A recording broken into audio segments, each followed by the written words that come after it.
demonstrasi atau unjuk rasa itu dianggap pelanggaran, dianggap sebagai sebuah kegiatan yang tidak ada gunanya, sebuah kegiatan yang mencerminkan sikap pemberontakan.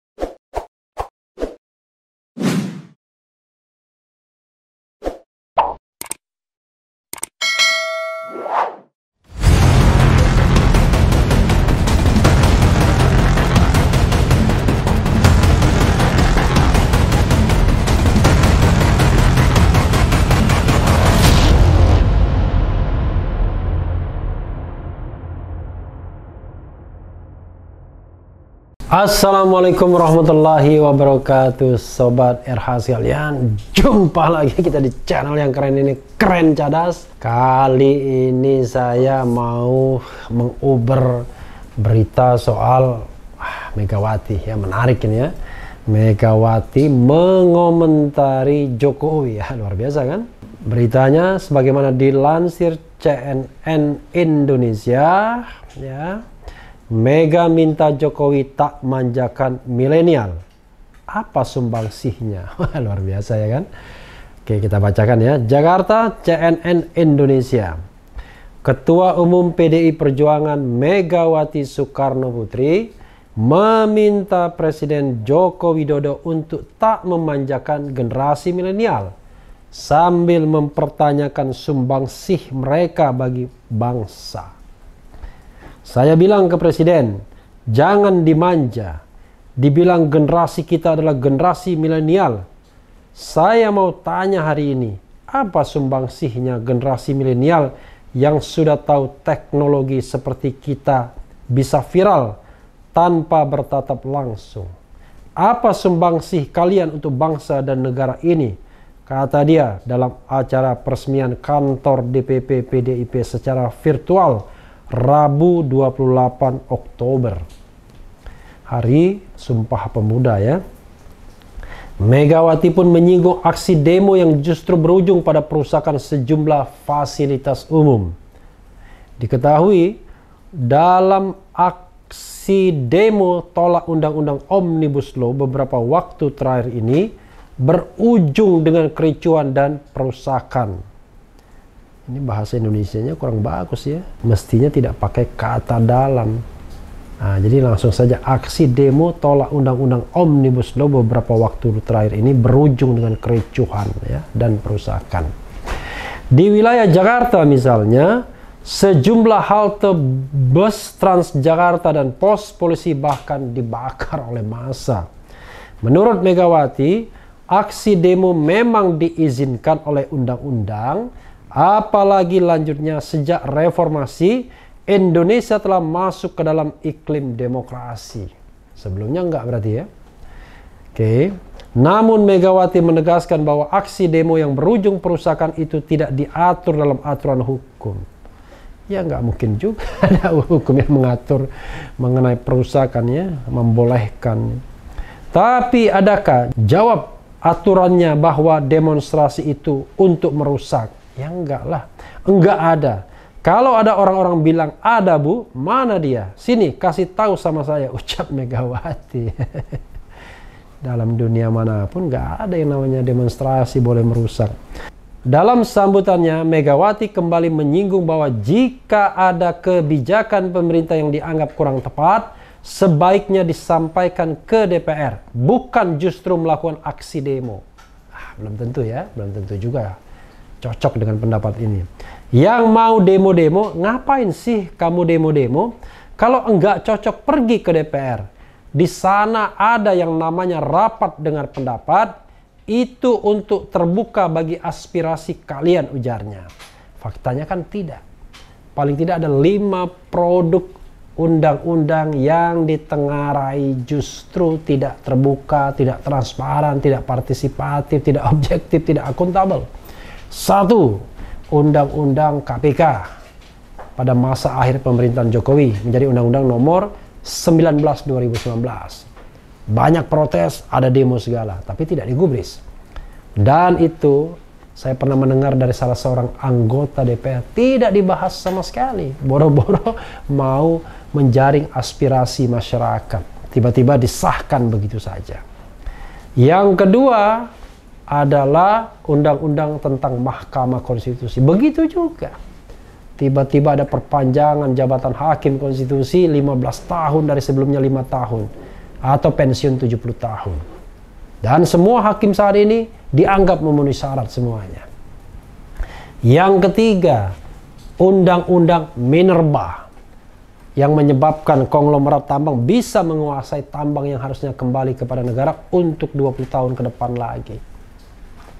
Yang keempat adalah Perpu Corona, Perpu nomor 1 tahun 2020 yang justru banyak dikritik karena seolah-olah memberikan impuniti atau impunitas kepada eksekutif, kepada penguasa, dan melucuti kekuasaan lembaga lainnya seperti DPR dan Badan Pemeriksa Keuangan. Serta memberikan porsi yang terlalu banyak, terlalu besar kepada pemerintah pusat. Nah, yang kelima atau terakhir adalah Undang-Undang Omnibus Law Cipta Kerja. Undang-Undang Ciptaker. Jadi 5 undang-undang ini menunjukkan bahwa DPR tidak melibatkan aspirasi masyarakat yang cukup, yang memadai, yang mencerminkan good governance dan clean government. Pernyataan ini bukan pernyataan saya saja, tapi pernyataan banyak pihak. Ada Profesor Jimli As-Sidiki yang mengatakan demikian, ada Profesor Din Samsudin, dan komponen-komponen masyarakat lainnya. Jadi, belum tentu juga kita bisa rely on, bergantung kepada Dewan Perwakilan Rakyat. Nanti kita bahas konsep demokrasinya ya. Sebelumnya, rangkaian demo menolak Omnibus Law digelar oleh massa buruh dan mahasiswa di berbagai daerah. Mereka diketahui sudah melakukan audiensi dengan DPR dalam proses penyusunan perundangan itu. Namun, hasilnya tetap tak sesuai harapan bahwa Omnibus Law mengebiri hak-hak buruh dan memberi karpet merah bagi pemilik modal. Ini berita ini aneh juga. Di awal-awal bicara tentang milenial, tapi tiba-tiba buntutnya bicara tentang demo atau demonstrasi atau unjuk rasa. Tapi ya oke lah, dua bagian itu ya. Soal milenial ini, ya ini saya kira kritik yang perlu didengarkan Presiden Jokowi. Kenapa begitu? Kita ingat pada awal pemerintahannya, Presiden Jokowi sangat membanggakan anak-anak milenial, anak-anak yang punya prestasi ya dengan startupnya, dengan kemampuan di teknologi informasinya. Mereka direkrut dan sangat dibanggakan oleh Presiden Jokowi, bahkan diperkenalkan. Nanti kita lihat lagi thumbnailnya ya. Walaupun orang menengarai, wah ini bapaknya yang berjasa, anaknya dapat kesempatan karena mungkin ayahnya tidak lagi mau terjun atau menjadi bagian dari kabinet. Ada juga yang mengatakan mengkaitkannya dengan balas jasa anak muda ini ketika membantu kampanye Presiden Jokowi. Tapi whatever it is, yang jelas ada beberapa anak muda yang direkrut. Tapi di tengah jalan, dua anak muda akhirnya mengundurkan diri. Lupa namanya saya, Belva Devara dan Taufan. Karena sudah menyalahgunakan kewenangan atau kedudukannya untuk memberikan keuntungan bagi diri atau perusahaan yang terafiliasi dengan dua orang ini. Akhirnya mereka mengundurkan diri. Sisanya kita tidak pernah tahu bagaimana achievement mereka, bagaimana prestasi mereka, apalagi di tengah COVID-19. Jangankan milenial itu, staf-staf lainnya pun banyak dikeluhkan oleh Presiden Jokowi. Bahkan menteri sendiri juga dikeluhkan. Ada dalam rapat paripurna, Jokowi mengatakan bahwa menteri tidak extraordinary. Secara khusus dia memarahi Menteri Kesehatan pada waktu itu. Dalam konteks Undang-Undang Cipta Kerja, Undang-Undang Ciptaker, Presiden Jokowi mengeluhkan kemampuan komunikasi para menterinya untuk meyakinkan masyarakat bahwa Undang-Undang Ciptaker ini memang bagus dan perlu bagi masyarakat. Dan ini adalah undang-undang yang akan memfasilitasi kesejahteraan bagi masyarakat. Tapi masyarakat tidak diyakinkan atau belum diyakinkan. Tapi yang jelas, Sobat Era sekalian, Undang-Undang Ciptaker itu sendiri bermasalah dalam hal prosedurnya. Karena berkali-kali berubah setelah rapat paripurna 5 Oktober. Saya mengatakan ini undang-undang yang ilegal kalau dilihat dari sisi prosedur seharusnya. Jadi kalau dibawa ke Mahkamah Konstitusi, sebenarnya harusnya undang-undang ini batal. Tapi ya kita tahu Mahkamah Konstitusi dalam beberapa putusan kadang-kadang mengecewakan. Oke, perbedaan pendapat biasa, tapi kan harus ada rasionalitasnya. Saya menganggap misalnya putusan mengenai presidensial threshold itu hampir tidak memiliki landasan argumentasi yang kuat. Malah dissenting opinion yang dibuat oleh 2 hakim itulah yang saya kira menjadi sebuah bangunan argumentasi yang tersusun rapi dan bagus. Jadi terkesan 7 hakim hanya memfasilitasi kekuasaan untuk mempertahankan presidensial threshold misalnya. Yang menarik lagi, sobat daerah sekalian, pernyataan Presiden Megawati tidak perlu demo-demo, tidak perlu unjuk rasa. Kalau kita bicara demonstrasi dan unjuk rasa, sering orang berpikir ambivalen, berpikir mendua. Sering dalam benak atau dalam kognisi penguasa, aparat keamanan, demonstrasi atau unjuk rasa itu dianggap pelanggaran. Dianggap sebagai sebuah kegiatan yang tidak ada gunanya. Sebuah kegiatan yang mencerminkan sikap pemberontakan misalnya. Bahkan kadang-kadang siapa yang memfasilitasi unjuk rasa atau demo dianggap sudah melakukan tindak kriminal. Padahal unjuk rasa atau demonstrasi adalah bagian dari kedaulatan rakyat. Kedaulatan rakyat yang dijamin oleh konstitusi. Karena negara kita adalah negara yang berkedaulatan rakyat. Negara kita adalah negara demokrasi konstitusional, di mana kemerdekaan berserikat, berkumpul, mengeluarkan pendapat baik secara lisan dan tulisan itu diakui hingga tingkat konstitusi. Nah, sayangnya penyelenggara negara, penguasa, penegak hukum kurang menyadari ini atau bahkan tidak mau menyadari ini bahwa rakyatlah yang berdaulat di republik ini, bukan penguasa. Tapi sayang sekali dalam hubungan psikologis penguasa dan rakyat, penguasa tidak pernah merasa bahwa mereka adalah pesuruh rakyat. Mereka adalah orang yang diberikan amanah. Yang mereka rasakan jangan-jangan bahwa mereka adalah penguasa. Mereka adalah atasan. Mereka adalah orang yang harus mengatur hidup rakyat sesuai dengan keinginan mereka.